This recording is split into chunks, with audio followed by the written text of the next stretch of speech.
Oke teman-teman, balik lagi. Kali ini kita bakal ngebahas tentang gangguan penggunaan alkohol, patogenesis, dan temuan klinisnya.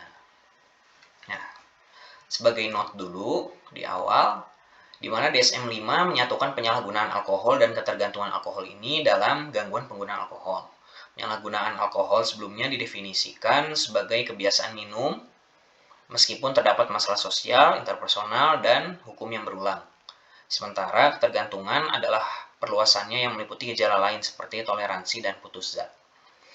Oke, kita lihat di sini patofisiologinya. Gangguan penggunaan alkohol bisa disebabkan diantaranya faktor genetik. 54% risikonya kembar monozigot, 28% pada kembar dizigot. Untuk dari faktor psikologisnya, misalnya dari riwayat perilaku antisosial, penghargaan diri yang rendah, impulsivitas, masalah kesehatan jiwa lainnya. Untuk faktor lingkungan, di sini ada gaya hidup penuh stres, contoh misalnya dari anggota keluarga atau teman sebayanya, yang mana bisa mengakibatkan seseorang tersebut menyalahgunakan alkohol. Kemudian di sini untuk mekanismenya, sini dari gangguan penggunaan alkohol, yang pertama itu sebagai reaksi terhadap pajanan berulang.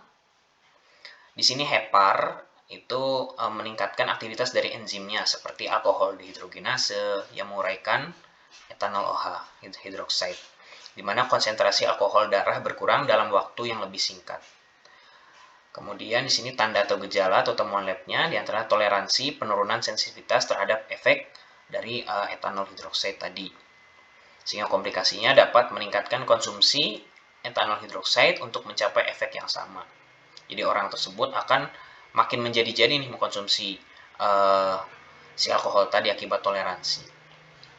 Yang kedua, mekanismenya adalah sini terjadi disregulasi neurotransmitter seperti glutamat, GABA, serotonin. Dan mekanisme yang lain ada peningkatan dari pelepasan opioid endogen di dalam tubuh. Dan yang ini ada kelainan neuroanatomis seperti pada korteks prefrontalnya, sistem dopamin mesolimbiknya. Yang mana ketiga hal tersebut akan menimbulkan tanda atau gejala serta temuan lab. Sini yang pertama di gangguan sosial misalnya. Jadi kegagalan memenuhi kewajiban peran, misalnya dalam pekerjaannya, dalam sekolahnya, atau di rumah dia mengalami gangguan sosial. Kemudian penggunaan berlanjut meskipun masalah sosial diperburuk oleh alkohol. Jadi karena udah kecanduan, jadi penggunaannya berlanjut. Dan aktivitas sosial, pekerjaan, rekreasi yang pentingnya akibatnya jadi berkurang. Kemudian penggunaan zat berisiko di sini. Penggunaan alkohol berulang pada situasi berbahaya. Kemudian melanjutkan penggunaan kendati walaupun tahu akibatnya nih. Walaupun dia tahu alkohol itu buruk bagi tubuhnya, namun tetap dilanjutkan. Itulah bahayanya. Juga di sini ada gangguan kontrol. Di mana gangguan kontrol ini akibat peningkatan konsumsi alkohol timbulnya gagalnya usaha mengurangi penggunaan alkohol karena udah kecanduan tadi ya, sehingga meningkatnya waktu yang dihabiskan untuk mencari atau menggunakan atau pulih dari alkohol. Jadi semakin lama waktunya untuk pulih.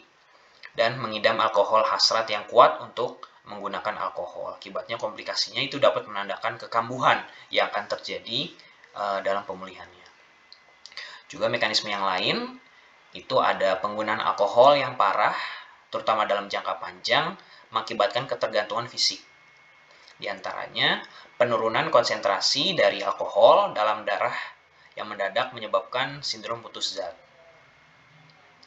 Di mana gejala putus zat diantaranya adalah berkeringat, takikardi, mual atau muntah, tremor, insomnia, kejang, dan juga kecemasan. Komplikasi yang dapat terjadi, di sini individu tersebut dapat lanjut menggunakan alkohol untuk menghindari gejala putus zatnya. Nah, itu teman-teman, jadi bahayanya kita mengonsumsi alkohol. Maka dari itu kita harus menghindari dari faktor-faktor yang di atas ini. Oke, mungkin itu aja teman-teman dari aku. Sebelumnya makasih. Jangan lupa klik like, komen, dan subscribe channel ini supaya lebih semangat upload video-video selanjutnya. Sekian, bye-bye.